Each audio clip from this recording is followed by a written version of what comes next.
Hello, my name is Christian Hugill, and this is the Radio Academy podcast. Now, the Radio Academy exists to, and insert cheesy catchphrase Claxon here, celebrate excellence in audio.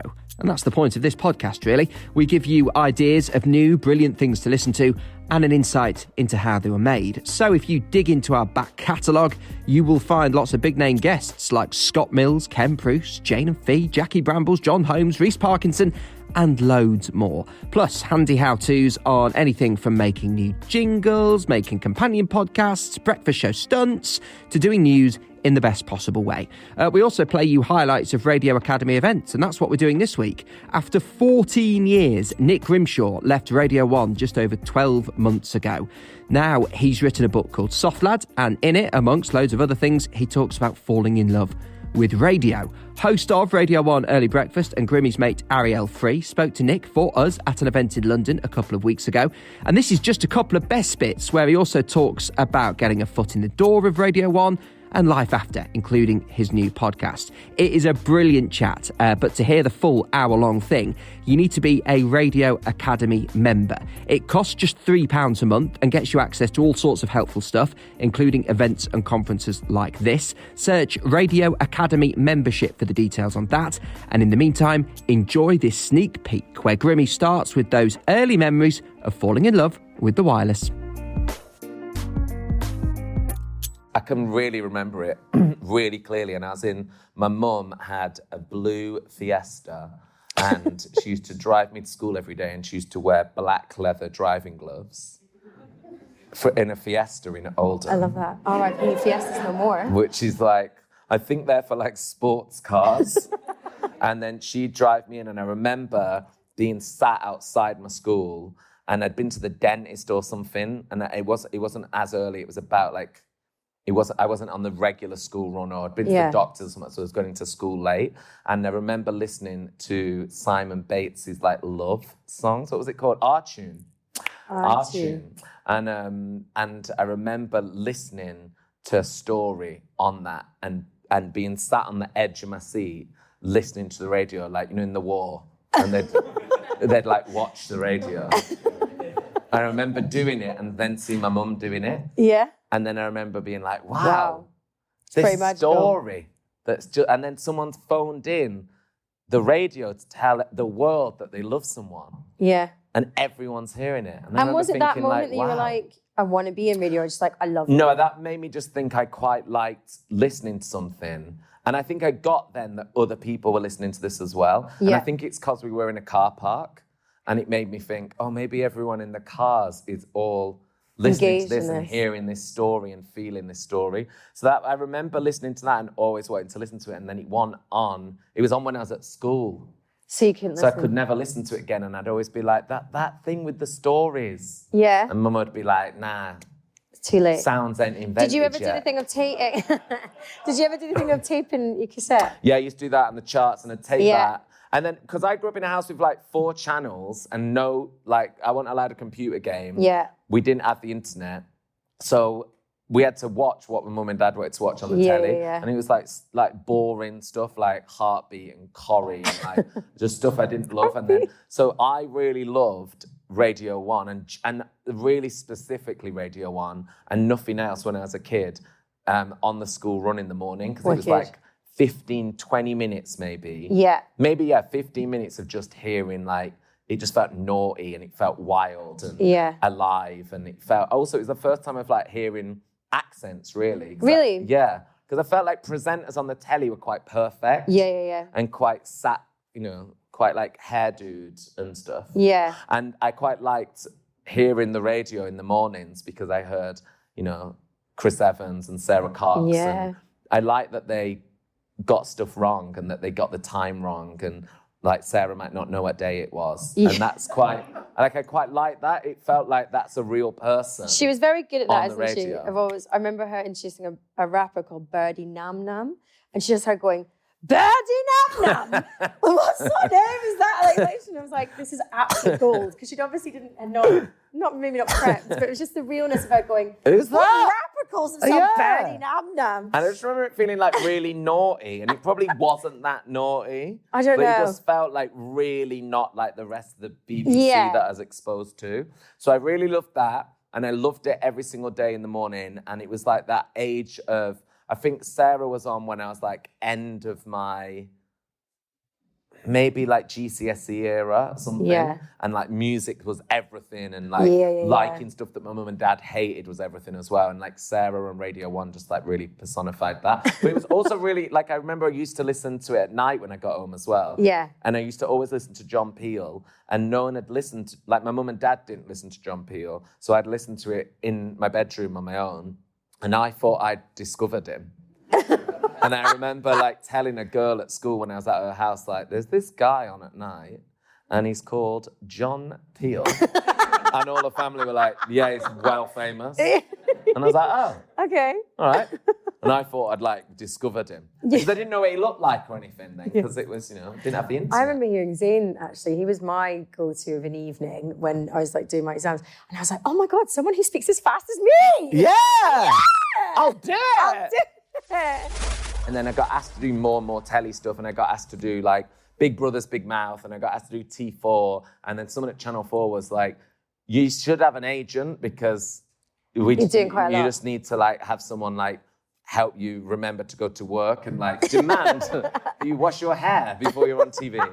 So I met with an agent, and then when I met her on Caroline, yes, and when I met her, on the first day I met her, I was going to go and meet loads of agents, but I met Caroline and just liked her because she smoked. Yeah. Oh, good. But she's very cool. She was quite agent-y. She is, yeah, she's very cool. She's a woman no of little nonsense. words. Yeah, and when you don't know her, when you do get to know her, she's like, yeah. So I met her and she was like, what do you want to do? And I was like, I was a bit scared to say it. And I was like, I don't know, just like things. And she's like, what's the dream job? And I was like, I want to do the radio. She's like, what show? And I was like, I don't know. And she's like, did you know then you went to the breakfast show? Yeah. I'd known that since about 12. And then I said, I want to do the Radio 1 breakfast show, please. And she's like, all right, let's do it. And then after that, she, no. Just before I'd met her, sorry, my brain's like this. Just before I'd met her, I'd met Annie Mac in a pub. By chance? By chance. I don't think this is working. I spoke to Annie because when I was working at the plug-in company in Manchester, I used to email her because she was Zayn's producer. Yes. And then, or assistant producer, and then she was doing her Thursday night show. So we'd send like, I don't know, Moby remixes to her and be like, please play them. And then I met her in a pub and she was like, oh, Radio 1 are going to do this thing called Switch, and it's going to have been a Sunday night. Yes. And it's going to be like a youth strand of Radio 1. Which is weird. It's a youth station. And then she was like, who's your agent? And I was like, I don't have one. So that's ended up why I ended up speaking to an agent, and then that's where it went. Do you think when you got to meet Caroline, having that goal of saying, I want to do the breakfast show on Radio 1 was useful? Like knowing what you wanted, having that there. Do you think that's, do you think it's better than being like, well, I just kind of want to be on the radio, like knowing exactly what show you wanted to do, why you wanted to do it, and that was the end goal? I think so. I think it's good to be, I didn't plan it, but people talk about like manifesting. And I'm like, I don't know if it's real or not. I don't know. I do think you did manifest it though, because for instance, 12 years old, you were saying, well, I used to be like, when my dad had come to London for like work or a football match, I'd come and I'd get him to take me to Radio 1. Yeah. And like, I'd look at the building and then I'd work out like a weird 12-year-old going, all right, so I'd probably go to this pub for my lunch and then let me figure out where the tube was and I'd like be on my own and I'd do the route from Oxford Street. Being like, that's so how that is I'd manifesting, get there. basically. But I didn't know it was manifesting. I think I was just bored and just loved it. So let's talk about your first pilot. Did you know how to run a desk on radio? No, like we had one in our student radio, but it was from the actual 40s or something. So it was quite like rickety and it didn't really look like anything. And then my first time I went into radio, I went in on a Sunday night to go on to Switch with Annie, but it wasn't to present it, it was come in for 5 minutes. Okay. So I'd go in for 5 minutes and I'd do a roundup of like what's happened that week. Oh, great. So I'd be like, I went and saw this new artist called like Florence or something. Or like, I watched this like new telly show called Skins. And I'd like go in and like say what was going on in pop culture or whatever. Okay. Like that man on Lorraine. Yeah. Yeah, just you know that like man, that. and he calls in from LA. Yeah. I was like that, but for Annie. So I'd go in and do that, and I went in for like 5 minutes on a Sunday, and I wasn't very scared before. I didn't think about it. Yeah. And then when I got there, it was fine. And then when I left, it was really overwhelming. And I remember having like a mad existential crisis and crying and everything. Oh, wow. And yeah, I was going Why? Because of what your performance on the radio, or just because you'd actually got to that point of getting got there? into Radio 1. Yeah. And it had meant so much to me. And I think I was like 23 then. So I think, that had taken me like 10 years of really wanting to do it and thinking about it and talking about it. So it was quite an overwhelming Sunday night. And then was there like anxiety of being like waiting for, do you know that was a regular gig, or were you waiting for the phone to ring and be like, can you go in this Sunday, or was it every Sunday you knew that you were going to be in there? No, they just said come in for one Sunday, and then they were like, oh, we'd quite like you to come in the next Sunday, and then it became regular. Great. Yeah. So there was never any of that kind of like, oh, are they going to call me again? No, because, there was after the first one. Yeah. But it was really good, and it was Megan Carver was producing, and Megan used to produce Sarah Cox on Breakfast. Great. So when I went in and saw Megan Carver, she was like, hi. I didn't know what she looked like, but she's like, I'm producer Megan. And I was like, producer Megan. And I thought she was like, it was like meeting Elvis or something. I was like, I grew up listening to you. And she was really encouraging and really...